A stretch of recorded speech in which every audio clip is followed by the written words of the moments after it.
পাকিস্তানের উপপ্রধানমন্ত্রী ইসহাক দারের বাংলাদেশ সফর নিয়ে কথা বলার জন্য এই মুহূর্তে আমাদের সাথে যুক্ত হয়েছে নিউজরুম থেকে মোর্শেদ হাসিব।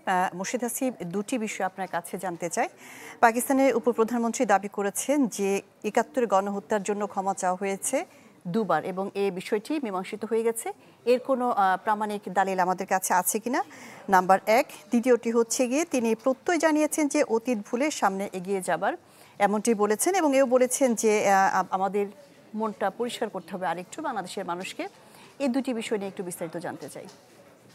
আচ্ছা, প্রথম বিষয়টা হচ্ছে তার কাছে আমার প্রশ্ন ছিল যে বাংলাদেশ পাকিস্তানের যে অমীমাংসিত বিষয়গুলো ছিল সেখানে ৭১-এর গণহত্যার জন্য ক্ষমা চাওয়ার যে বিষয়টি আছে সেটি সহ সেই অমীমাংসিত বিষয়গুলো সমাধানে আলোচনা হয়েছে কিনা। উনি মোটা দাগে বলেছে যে ১৯৭৪ সালে এবং ২০০০ সালে তাদের যে দুই রাষ্ট্রপ্রধান এসেছিল সেই তখন অমীমাংসিত বিষয়গুলো সমাধান হয়েছে, তবে ক্ষমা চাওয়ার বিষয়টি তার মুখে স্পষ্ট নেই, যদিও ক্ষমা চাওয়ার বিষয়টি আমাদের কাছ থেকে খুব স্পষ্ট করে জানতে চাওয়া হয়েছিল। ফলে এখানে একটি ছোট্ট ফাঁক থাকছে যে তিনি তার মতো করে তার ব্যাখ্যা দেওয়ার চেষ্টা করেছেন, যেটির কাউন্টারে তৌহিদ হোসেন বলেছেন যে পাকিস্তান আসলে আনুষ্ঠানিকভাবে ক্ষমা চায়নি, ক্ষমা চাইলে হয়তো বা বিষয়টি এই পর্যায়ে আসতো না এবং ৫৪ বছরের যে সংকট রয়েছে সেই সংকট একদিনের বৈঠকে কিংবা ১ ঘন্টার বৈঠকে যে সমাধান হয়ে যাবে বাংলাদেশ সেটা প্রত্যাশাও করে না। তবে বাংলাদেশের চাওয়া যে পাকিস্তান আনুষ্ঠানিকভাবে ক্ষমা চাক, এটি তৌহিদ হোসেন কিন্তু খুব স্পষ্ট করে বলেছে। তো ইসহাক দারের এই বৈঠকের মূল বিষয়টা হচ্ছে গিয়ে পাকিস্তান বাংলাদেশের নতুন যে বাংলাদেশ ২০২৪-এ বাংলাদেশের মানুষ পেয়েছে সেই বাংলাদেশের সাথে সম্পর্ক এগিয়ে নিয়ে যাওয়া, থমকে যাওয়া সম্পর্কে গতি দেওয়া এবং এক ধরনের রিবার্থ কিংবা পুনরুজ্জীবিত করা, অর্থাৎ নিয়মিত চলাচল, যোগাযোগ ব্যবস্থা, বাণিজ্য, অর্থনৈতিক অংশীদারিত্ব বৃদ্ধির জায়গাগুলো নিয়ে তারা কাজ করতে চায়। বিশেষ করে ফার্মাসিউটিক্যালস, সকালে যে বৈঠক হচ্ছে সেখানে ফার্মাসিউটিক্যালস এবং অন্যান্য এই ধরনের সেক্টরগুলোতে যে এক্সপ্লোর করা যায় সেই বিষয়টি তারা আলোচনা করেছে।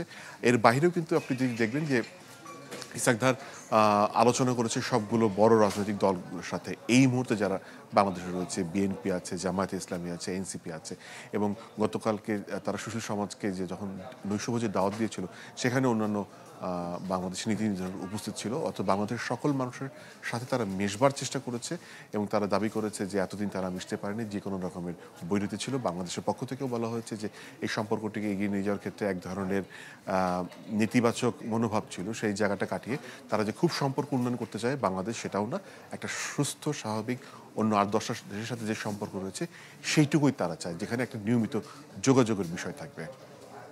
যে মোর্শেদ হাসিব, বাংলাদেশ এবং পাকিস্তানের মধ্যে একটি চুক্তি সই হয়েছে এবং ৪টি সমঝোতা স্মারক, এই বিষয়ে যদি অল্প করে জানাতেন। আমি আপনার প্রশ্নটি ঠিক শুনতে পারি, একটু আবার বলবেন?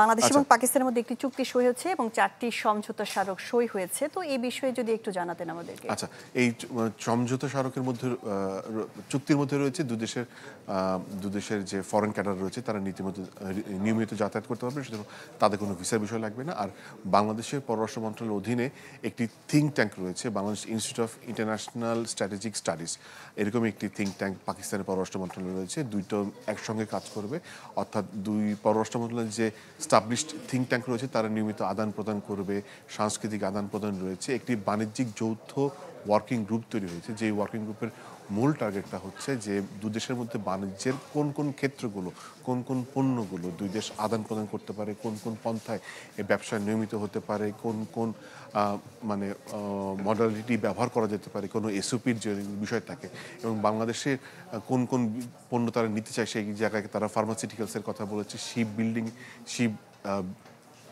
জাহাজ শিল্প যেটা আছে সেটি যে পরিত্যক্ত জাহাজ যেগুলো আছে সেগুলো যে ভেঙে টুকরো করা হয়, এই শিল্পটির আলোচনায় এসছে। মোটা থেকে বাংলাদেশ ব্যাংকের গভর্নরও ছিল সকালের বৈঠকে। তো এই জায়গাগুলো তারা আলোচনা করেছে, এই চুক্তিগুলো আলোচনা করেছে এবং এই সমঝোতাগুলো তারা আলোচনা করেছে। এর মাধ্যমে আসলে দেশের সম্পর্কটিকে নিয়মিত করতে চায়। আপনি যদি খেয়াল করে থাকেন যে পাকিস্তানের সাথে বাংলাদেশের বিমান যোগাযোগ নেই, আপনাকে যদি বাংলাদেশ থেকে পাকিস্তানে যেতে হয় তাহলে কিন্তু অনেকখানি ঘুরে যেতে হয়। এই যোগাযোগটা যদি নিয়মিত হয় তাহলে একটি সুবিধা হয়। পাশাপাশি বন্দর ব্যবহারের বিষয়েও আলোচনা হয়েছে, তবে এই বিষয়ে সুনিশ্চিত কোনো তথ্য এই মুহূর্তে আমার কাছে নেই। তো সর্বোপরি পাকিস্তান চেষ্টা করেছে সম্পর্কের গতি আনতে, তবে এই সম্পর্কের গতি একদিনের সফরে কিংবা দুদিনের সফরে ১ ঘন্টার বৈঠকে হবে কিনা সেটি আসলে এখনো অমীমাংসিত রয়ে গেছে অনেকটা। জি, মোর্শেদ হাসিব, আপনাকে ধন্যবাদ। পাকিস্তানের উপপ্রধানমন্ত্রী বাংলাদেশ সফর নিয়ে আমাদের বিস্তারিত জানাচ্ছিলেন আমাদের সিনিয়র রিপোর্টার মোর্শেদ হাসিব, যুক্ত হয়েছিলেন নিউজরুম থেকে।